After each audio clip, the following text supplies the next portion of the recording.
مرحبا بكم في قناة نبض التحاليل. اليوم غادي نهضروا على مرض كيصيب بزاف ديال الناس، ولكن القليل اللي كيعرفوا سببه الحقيقي اللي هو النقرس. واش سبق لك وحسيتي بألم مفاجئ وقوي في اصابع الرجل، خصوصا في الليل؟ فخليكم معايا. النقرس هو نوع من التهاب المفاصل كيوقع ملي كيرتفع حمض البول لاسيدوغيك في الدم، وكيتسرب على شكل بلورات في المفاصل، خصوصا مفصل اصبع رجل كبير.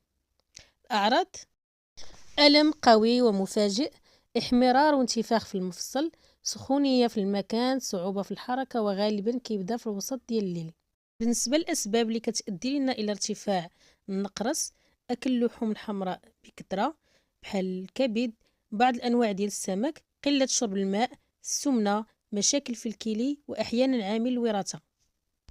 العلاج ديال النقرس ماشي غير مسكن ألم، ولكن علاج على جوج ديال المراحل: علاج النوبة ثم علاج السبب.